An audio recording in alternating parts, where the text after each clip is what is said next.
Қазақстан халқы 2050 жылға қарай 27 миллионнан асуы мүмкін бе? Сіздермен топ 10 каналға подписация етіп кетіңіздер. Еңбек ресурстарын дамыту орталығы болжамдау департаментінің сарапшылары туу, өлім және көші-қон көрсеткіштерінің негізінде демографиялық болжам тағайындады. Талдауға сәйкес, Қазақстан халқының саны 2030 жылға қарай 20,8 миллионнан 21,5 миллионға дейін, ал 2050 жылға қарай 23,5 миллионнан 27,7 миллионға дейін болуы мүмкін.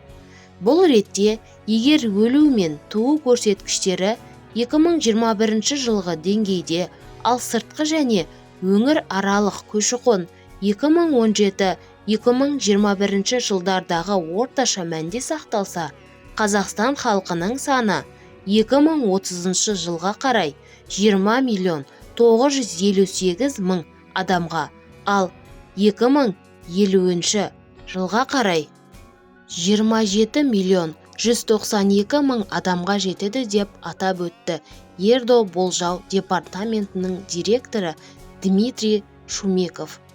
Ол Ердо тағайындаған базалық жылға туу деңгейіне, өлім-жітімге және көші-қонға байланысты әр өңір бойынша 27 негізгі сценарийді болжайтынын атап өтті. Сондай-ақ халықтың санын осы негізгі көрсеткіштер шеңберінен тыс модельдеуге мүмкіндік беретін механизм жасалды.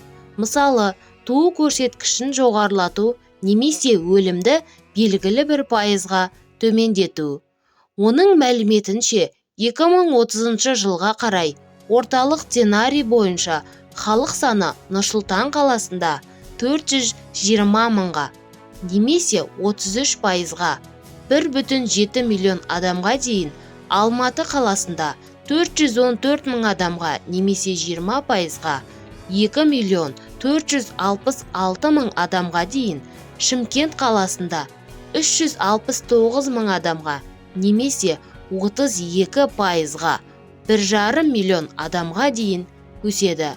Одан басқа, Түркістан облысында халық саны 207 мыңға, Маңғыстау облысында 170 мың адамға, Алматы облысында 145 мың адамға ұлғаяды. Шығыс Қазақстан, Қостанай, Солтүстік Қазақстан, Қарағанды, Павлодар және Ақмола облыстарында халық санының қысқаруы күтілуде. 2050 жылға қарай Ердо сарапшыларының есептеріне сәйкес, болжамның орталық нұсқасын алып қарайтын болсақ, өсу бойынша көшбасшы Шымкент қаласы болады. Оның халық саны 1 миллион 679 мың адамға артып, 2,8 миллион адамға жетеді. Немесе 2022 жылмен салыстырғанда 2,5 есеге артады. Нұр-Сұлтан қаласында өсім 1 миллион 634 мың адамды құрайды. Бұл 2,3 есе өсімге 2,9 миллион адамның көрсеткішіне сәйкес келеді. Алматы қаласында тұрғындар саны 3,5 миллион адамға дейін, немесе 1,4 миллион адамға дейін өседі. Маңғыстау облысында халық саны 420 мың адамға өседі. Соның салдарынан өңірдегі халық саны 1 миллион 570 мың адамды құрайды.